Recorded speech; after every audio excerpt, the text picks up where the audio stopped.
Oi pessoal, bom dia! Para quem não me conhece, eu sou o Alan. No vídeo de hoje eu vou falar sobre um jogo que muita gente está curioso, né? Principalmente porque o jogo é uma caixa gigantesca, uma caixa enorme, uma caixa colossal. E ele dividiu muita opinião aqui no Brasil, né? Teve muita gente que gostou, teve gente que não gostou do jogo. Então eu acho que sim, ele tem alguns pontos fortes e outros pontos baixos. Mas para mim, a minha opinião dele é mais positiva do que negativa. Vou apontar os meus... como é que eu posso dizer? Os meus prós e os meus contras durante o review e mais pro finalzinho dele também. Então, sem muita enrolação, vamos falar do Colossal, é outro daqueles que a gente tem que ir pro lado, Immortals. Immortals lá fora, ele foi da Queen Games e aqui no Brasil ele saiu pela Calamity Games, logo uma das primeiras levas de jogos que as meninas trouxeram. O Immortals ele é do Mike Elliott e o Dirk Hann. Dirk Hann, ele também é autor, né, do Metro, também lançado pela Calamity Games, e para quem não sabe, o Immortals, na verdade, é uma reimplementação do Shogun, um jogo de controle de área muito bem consolidado já, né, de alguns bons anos atrás, que eu já tive. Eu fiz a besteira de vender esse jogo, porque o jogo é muito bom, e não fiz o review dele. Então, se um dia eu arrumar outra Copa de Shogun, um dia eu venho falar sobre ele. E ele também, e o próprio Shogun é a reimplementação de um outro jogo que agora me fugiu o nome. O que vem no jogo? Vem essa caixa enorme. Tudo aqui é grande nesse jogo, tá? Uma das principais mecânicas dele, vou mostrar de leve aqui, ó, é essa torre de cubos bacanuda, né? Então aqui você vai jogar os seus cubos, olha como ela é por dentro, que legal. Porque aqui tem uma aleatoriedade no jogo que eu vou explicar. Então aqui ele meio que simula os dados, né? Então ele é um famoso jogo tipo War. Então aqui ele simula um pouquinho a ideia dos dados, mas de uma forma diferente, tá? Mas o jogo basicamente ele se dá em torno disso aqui para resolver os seus combates. Essa torre ela tem uma bandejinha, né, que é para onde você vai jogar. E embaixo ela tem uma bandeja maior, que é onde eles ficam dispostos, beleza?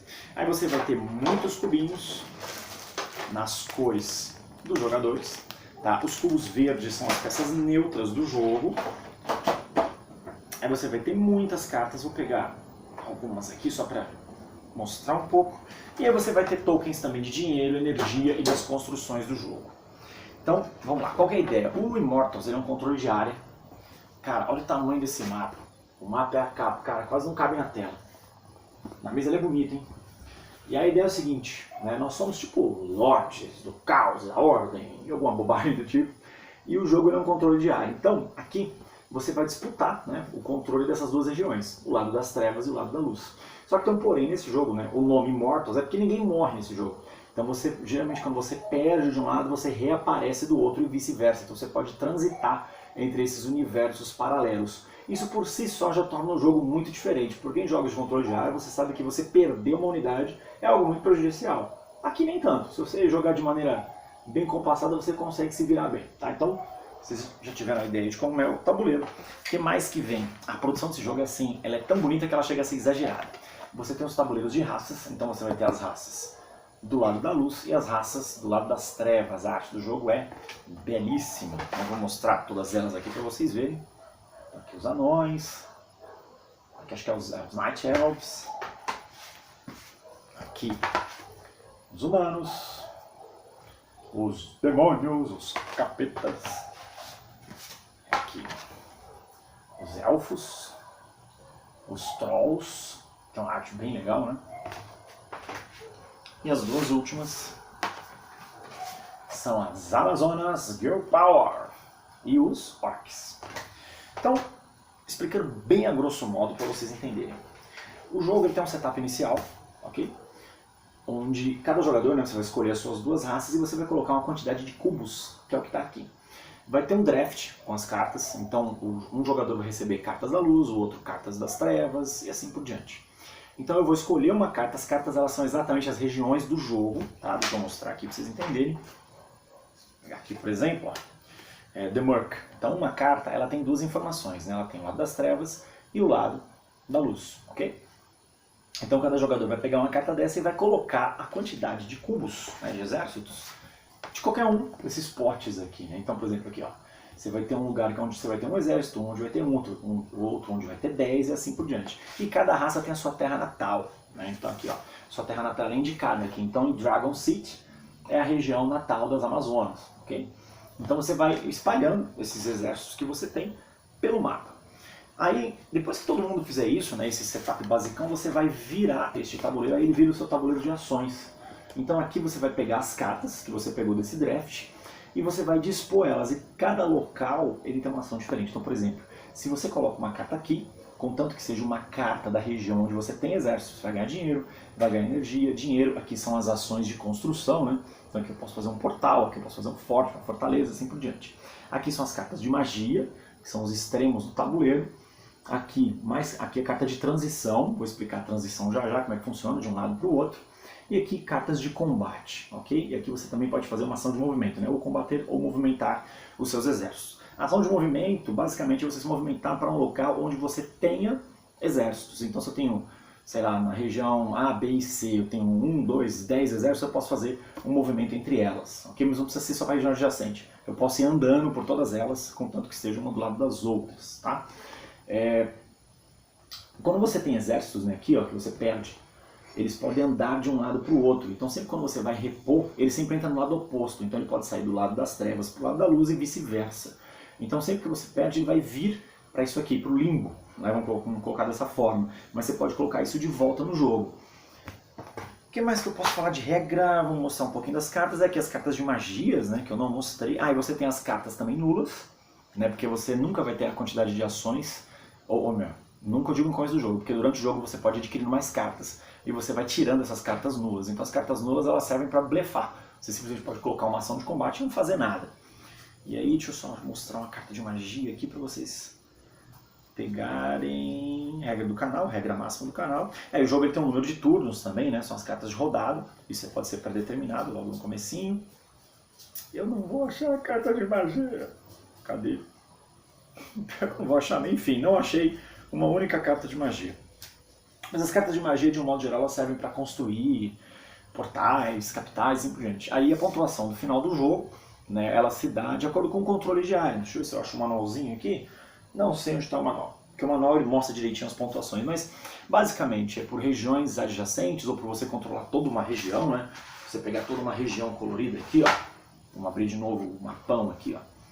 Né, então você pode ter pontuações por controlar tipo X regiões adjacentes ou toda uma região, né, por dominância, por número de fortalezas e castelos que você tem e assim por diante. E cada uma dessas regiões ela só pode ter um único castelo, então isso aí dá uma disputa bem interessante, porque no final do ponto isso vale, no final do jogo isso vale muito ponto, tá? Eu tentei condensar as regras da melhor forma possível, porque o jogo ele é um pouco mais complexo disso que eu falei, mas só pra vocês terem uma ideia do jogo. Sobre o Immortals, então vamos lá. A produção do jogo ela é absurda de linda, sabe? Esse jogo é muito bonito, muito, muito. E ele tem uma coisa que eu gosto muito, que são os cubinhos, né? Ah, uma coisa que eu não falei.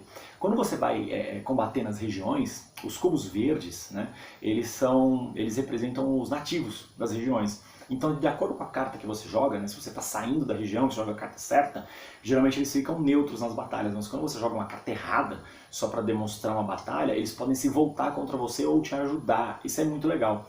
Dá uma aleatoriedade e um fator estratégia muito bom ao jogo, tá? Muito bom. Então, vamos primeiro assim, eu vou primeiro falar os prós, depois eu vou falar os contras.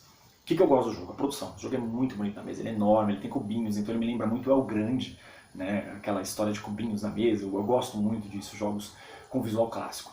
O jogo é muito bonito por si só, a arte dele é fantástica, ele toma um espaço na mesa bem abusivo, então não se sinta muito conservador em jogar uma mesa pequenininha, porque ele não vai caber, tem que ter uma boa mesa para jogar esse jogo. E, no final das contas, ele é a reimplementação do jogo que eu gosto muito, que é o Shogun, tá? Qual é o problema desse jogo? Vamos falar agora dos problemas dele, tá? Para a maioria das pessoas, e comigo incomodou um pouco, mas não ao ponto de eu não querer, eu não gostar do jogo. Ele tem muita ação, né? Vocês viram o tamanho do tabuleiro de ações. Então assim, quando chega na sua vez, você não vai fazer uma ação. Aliás, você não vai fazer todas as ações, você vai fazer uma. Então você vai virar uma carta, vai fazer sua ação. Aí vai para outro jogador, vai para o outro, volta para você e continua. Quando você joga numa mesa onde as pessoas já conhecem o jogo, ou você tem uma galera que ela é mais didática, vamos colocar dessa forma, o jogo, ó, ele funciona bem, que é uma maravilha. Quando isso não acontece, cara, esse jogo pode se tornar lento e arrastado pra caraca. Então isso pode ser um fator negativo para muita gente, tá? Muita gente. Outra coisa, o setup dele é muito demorado. Nossa, o setup desse jogo poderia ser mais simples, porque, tudo bem, ele é um jogo de estratégia, né? É um jogo tático, Né? O começo dele tem muito isso. Então você tem que escolher sabiamente onde você vai colocar as coisas, o melhor posicionamento para você ir cercando as regiões, ou pelo menos começar com uma estratégia forte para isso. Tá? Então ele tem um setup demorado e jogar ele... Então eu não vejo como um problema do jogo, eu vejo como um problema dos jogadores. Jogar com pessoas que sofram de AP, né, que é o Analysis Paralysis, pessoas que pensam muito para jogar, ele pode se tornar uma experiência frustrante. Tá? Como o jogo, mecanicamente falando, ele é sim muito bacana. Então eu vejo muita gente falando assim, mas o jogo é muito grande, mas o jogo é muito caro, blá blá blá. Meu, eu acho que isso é muito gosto pessoal de cada um, né? Então eu consegui, as partidas que eu joguei dele duraram em torno de 1h50, 2 horas. Quando todo mundo sabe o jogo, dura até menos, tranquilamente, tá? Então, a explicação dele, se a pessoa que estiver explicando não for didática, cara, a explicação já é massiva, aí vem o setup massivo, quando você vai começar a jogar, você fala, puta merda, perdi a vontade. Então, de preferência, saiba, vá jogar com alguém que já conheça bem o jogo, para deixar o jogo de forma didática, e quando for jogar ele, com pessoas que já entendam isso, já estejam acostumados a jogar com controle de área, aí ele, ó, é uma ótima pedida. Beleza? Se você gostou do vídeo, se você gostou do jogo, você pode pegar esse jogo tanto através da própria loja da Calamity Games, que elas estão vendendo esse jogo com um preço bacana, ou com os meus super amigos lá da Bravo Jogos localizada lá no ABC. Bravo Jogos, sempre aquela recomendação, Emerson e Danilo vão te atender, ó, com um coração desse tamanho. Meu coração sai meio torto, né? Assim, né? Eu não sou muito bom de fazer coração. Eles vão te atender super bem, esse jogo ele estava com um preço muito bacana com eles, não sei como é que está o estoque deles, mas acredito que eles ainda tenham. E também a Bravo Jogos está sediando vários eventos até agora, regionais de Carcassonne, então os caras estão crescendo, estão importantes no mercado. Críticas, comentários, sugestões, sempre bem-vindos. Mais uma vez, aquele abraço.